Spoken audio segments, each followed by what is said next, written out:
Hey there, Meidas, mighty resistors from all over the globe. Charlie Angus here from the snows of northern Canada. On today's episode, we are going to look at the Trump Doctrine. This is not a drill.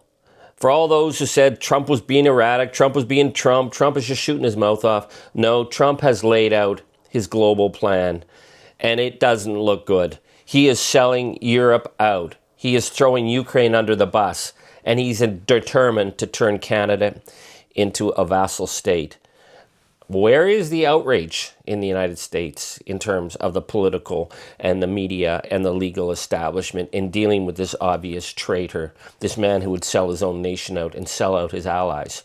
In Canada, we know what we have to do, and we're going to talk about the threat, and we're going to talk about the steps to go forward. First off, I always have an album. I've been promoting Canadian music. Today, though, I am going to have my album, The Dream of Life, Patti Smith, with Fred Sonic Smith on guitar, 1988. I am not trying to claim Patti Smith was from Canada, but this album had the amazing anthem, People Have the Power. People Have the Power has become a powerful song in the age of Trump. Yeah, the song is a modern Woody Guthrie kind of anthem. And I am just going to say, when I ran for the NDP leadership in 2017, Patti Smith licensed me to be able to use People Have the Power for my national campaign running for party leader. And still, the NDP didn't vote for me. So what does that say about party politics? Anyways, People Have the Power is a song. If you don't know it, you really should. We're getting amazing response. Certainly, the efforts we've been doing for the Kafana restaurant in Belleville, Kafana in Belleville, little Ukrainian restaurant raising money to help people in the Kharkiv region. Lloyd Cheniko from Calgary writes, Charlie, I've been following and enjoying your take on Canadian politics and Trump for the last year. Refreshing is an understatement. When I saw your piece, Finding Light in These Dark Times, I wanted to reach out to you and let you know about our organization, a Canadian nonprofit focused on providing light during Ukraine's dark times.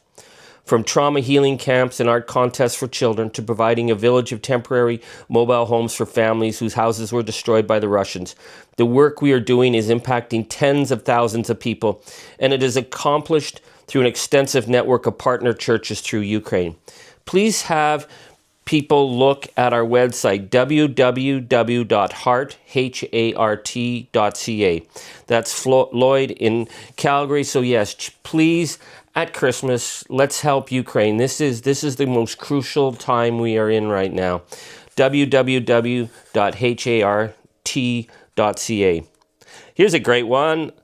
Sekajawi writes, I just meddled in Canadian politics as a German by signing the petition to kick Pete Hoekstra out of the country, donating €20 and sharing it. I just assume this kind of meddling is highly appreciated. Yes, because we have allies, we have friends, we have people who believe in democracy, unlike lying Pete Hoekstra and the mega crowd. So I can't say if it's right or wrong that you're meddling with the petition, but people have the power. And Lisa Blackburn, our new Meidas Canada contributor, isn't she just amazing? She brings that blue nose spirit that can stand the gaff through anything. So Lisa just did a great thing on how they took all the booze that was taken off the shelf, the U.S. booze, alcohol, beer, spirits, and was sitting in a warehouse. The province brought it out, sold it in a mass fire sale, and gave the money to the food banks. And that's inspired Manitoba with the great Premier Wab Kinew doing the same thing. People just love Lisa's work with Meidas Canada. We're super proud of her. Cuban Girl writes, to give the money to the food banks. Nova Scotia, you rock. Thank for all you do, Charlie, to get the word out. Here in Alberta, we praying to get rid of Traitor Smith, and we keep kicking at the darkness until it bleeds daylight.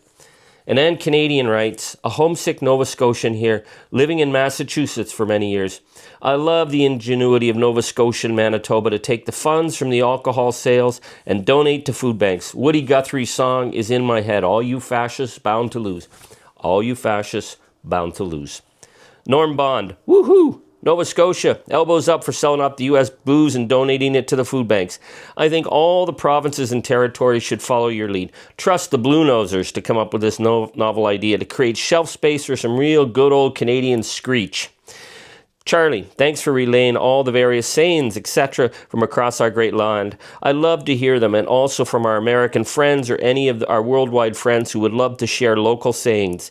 These are what bind us together as one big community, no matter where on earth we reside.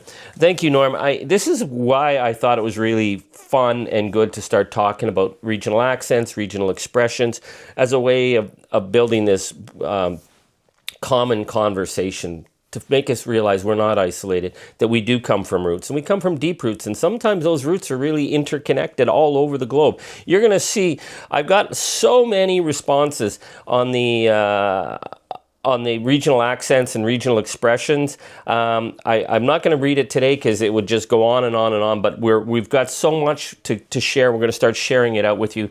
I think this is going to start a really great and fun and interesting global conversation. No, my friends, we are not isolated. We are not alone. We are in this together. So, the Trump Doctrine. This, my friends, lays it all out. For all the erratic and seemingly crazy and bizarre stunts that you see from people like Shady Vance and Donald Trump and Lion Pete Hoekstra, there is a plan here. And it is a very dangerous plan. Trump has laid it out in the national security statement that was just released. And there's two elements I'm going to talk about. One is the impacts on Europe. Right now with the threat facing Ukraine and the gangster attacks from Putin, and also what it means for Canada. Anyone who thought in Canada, all our pundits and our politicians and our bright evening people who do the blah, blah, he said, she said on the evening news in the politics panels, who thought we were just going to go through this rough patch of ground and then come out the other side, that's not going to happen. Trump, I don't think he was ever serious about making us a 51st state because he would never give us those kind of rights. What Trump is doing is trying to turn us into a vassal state. And, you know, the Toronto Star actually in their headline the other day referred for the first time that I've seen in the Canadian mainstream media the Trump plan to turn us into a vassal state. This is the language I've been using since I began the resistance. And it's important to talk about that. I'm not bragging that I used vassal state when the rest of the media were just saying Trump was being Trump.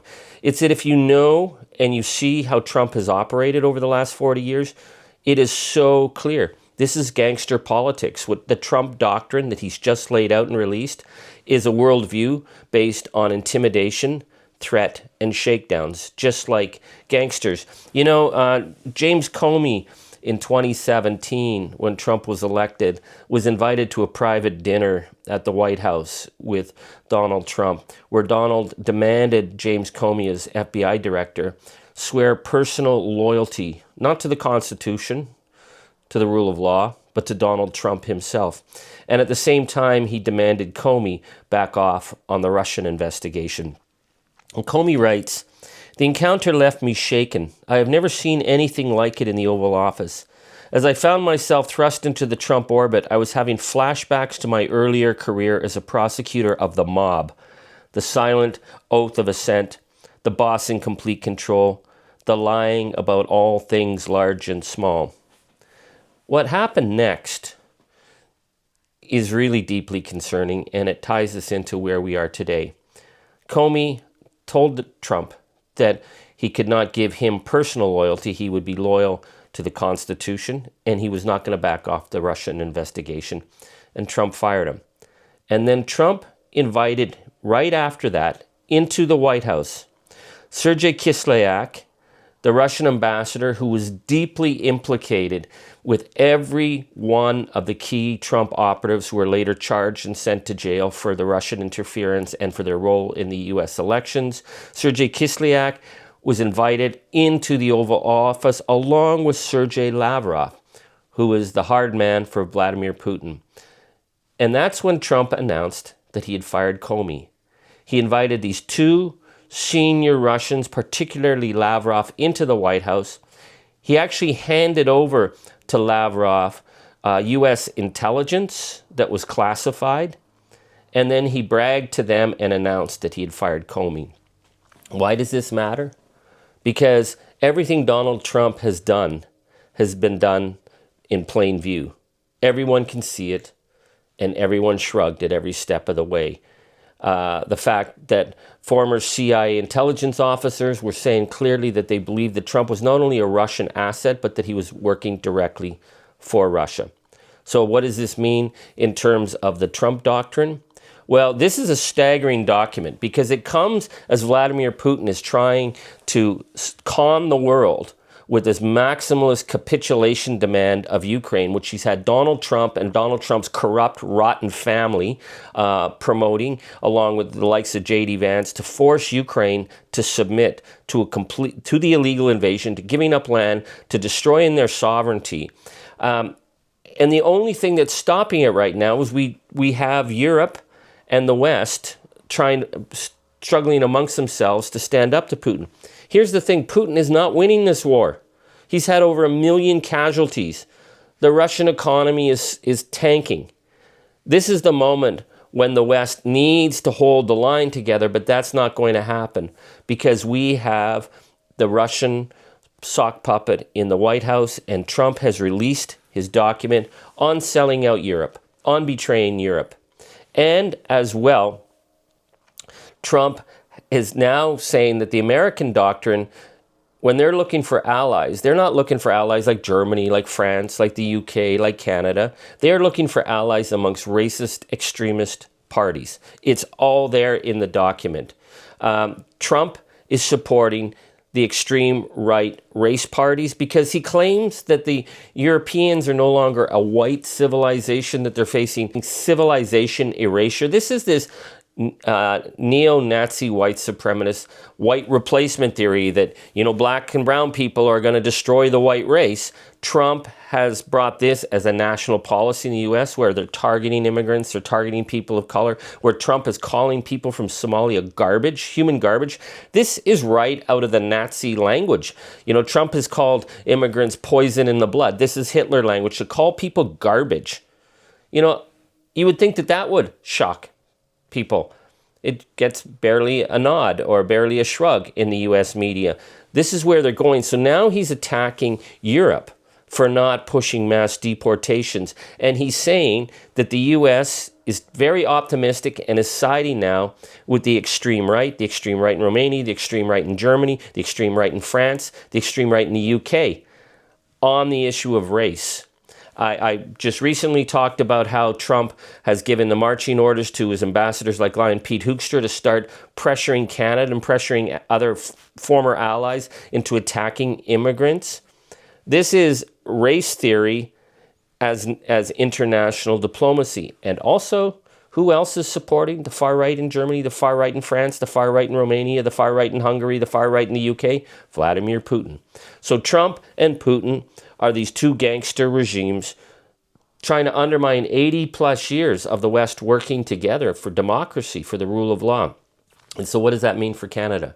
Well, obviously in such a worldview, Canada cannot be allowed to remain as an independent country. But what Trump has brought forward is he wants to bring back the 19th century gunboat diplomacy of the Monroe Doctrine, where Trump is declaring that North America and South America will be run by the United States. So in that worldview, Canada will be a vassal state. Trump will push us around. He will destroy our auto sector. He will destroy anything he wants, and he will take from us whatever he wants. And he expects us to go along to get along. And that's not going to happen. So what do we do?